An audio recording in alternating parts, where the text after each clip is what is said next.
À présent que nous avons et le checkbox et l'adresse, nous pouvons maintenant connecter notre checkbox à notre formulaire pour pouvoir afficher et cacher lorsqu'on va cliquer à l'intérieur. Pour cela, il nous faut d'abord modifier le contenu de notre user.ts. À l'intérieur, on va ajouter une nouvelle propriété qu'on va appeler par exemple sendCatalogue. Et ce type-là sera le type boolean. Et ici, on peut donner une valeur pour initialiser. On peut mettre égal à false pour dire qu'initialement, notre élément ne sera pas avec le checkbox valide. Mais pour cela, on peut simplement laisser vide aussi parce que par défaut, un boolean sera interprété comme étant false.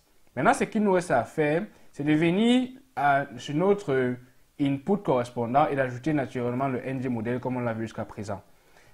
On va inclure à l'intérieur ngModel et ce que nous avons à faire simplement, c'est de mettre ici user.sendCatalogue qui sera la propriété qui va connecter notre formulaire à notre input.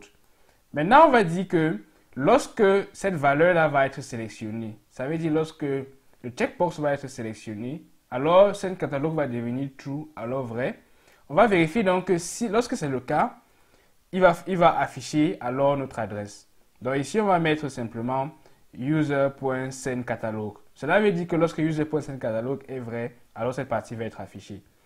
Si on vérifie dans le navigateur, par défaut, l'adresse est déjà cachée à l'utilisateur et lorsqu'on va cliquer à l'intérieur, on va se rendre compte que pour le moment, rien ne se passe.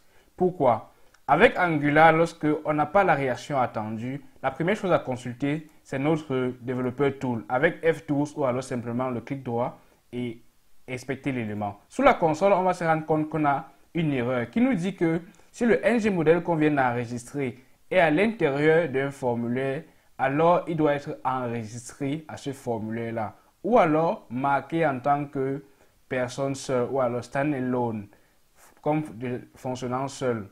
Mais dans notre cas, un formulaire est existant. Ce qu'il nous faut faire, c'est simplement d'inclure le nom à l'intérieur de notre input. Donc, on va revenir à notre input et on va ajouter une propriété qu'on va appeler name qui va enregistrer le sendCatalogue à notre ngModel comme on l'a présenté plus haut. Maintenant qu'on a enregistré notre sendCatalogue à notre formulaire global ou alors au statut global de notre formulaire, maintenant lorsqu'on va cliquer à l'intérieur, on va voir que maintenant l'adresse va être affichée automatiquement à l'utilisateur. En cliquant dessus, allez, à nouveau, je me rends compte que l'adresse va être à nouveau cachée à notre utilisateur. Et lorsqu'on regarde les valeurs de notre formulaire, on se rend compte que ces valeurs-là sont modifiées aussi avec l'état global du formulaire. L'état global du formulaire nous permet de faire aussi davantage, de pouvoir accéder à cela pour pouvoir par exemple cacher le bouton aussi longtemps que notre formulaire n'est pas valide. Pour cela, on peut par exemple appliquer la propriété disable dessus le bouton pour dire que le bouton ne va pas être possible à cliquer ou alors disponible à cliquer en mettant la négation et en prenant le nom de notre formulaire qu'on a pris plus haut, registre forme, et en disant par exemple que lorsque ça ne serait pas valide, alors il va falloir rendre notre bouton disable. Ou alors cela va être gris et on ne pourra pas cliquer dessus. Donc pour que cela soit possible, il faut que l'utilisateur entre les données correctes et nom et prénom, ensuite email avec les différentes validations. Et maintenant lorsque c'est fait, ce bouton va redevenir disponible pour cliquer dessus. On se rend compte que les formulaires basés sur les templates offrent une grande possibilité. Mais maintenant, regardons un certain nombre de questions qu'on aimerait aborder pour pouvoir agrandir notre formulaire davantage. L'une des questions qu'on se pose, c'est comment permettre à l'utilisateur d'entrer une adresse différente de celle qu'il a déjà entrée. Par exemple, l'adresse du bureau, par exemple, l'adresse d'un ami ou alors toute autre adresse à laquelle on aimerait recevoir la publicité.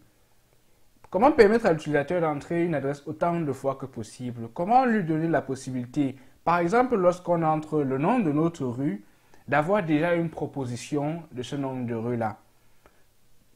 Nous avons remarqué en utilisant notre formulaire que lorsqu'on tape un caractère, à chaque fois nous voyons la validation qui est affichée jusqu'à ce que cet input-là soit valide. Cela peut être frustrant pour un utilisateur. Comment patienter jusqu'à ce que l'utilisateur ait entré toutes ses données avant d'envoyer les erreurs de validation ou pas? Comment permettre à l'utilisateur d'entrer son email adresse 2 fois avec confirmation et de vérifier que ces 2 emails adresses correspondent l'une à l'autre. Comment donner la possibilité à l'utilisateur de pouvoir choisir simplement un input en fonction d'une préférence qui a été choisie. Par exemple, d'activer le téléphone seulement s'il aimerait recevoir l'adresse à une ou plusieurs adresses. Ce sont beaucoup de scénarios qui sont possibles à implémenter et qui feront le bonheur d'un utilisateur, mais qui seront très complexes à implémenter avec les formulaires basés sur les templates. On a remarqué également que la validation en HTML entre en conflit avec la validation que nous avons utilisée jusqu'à présent. C'est à ce moment qu'entre en jeu le formulaire basé sur la méthode réactive avec Angular.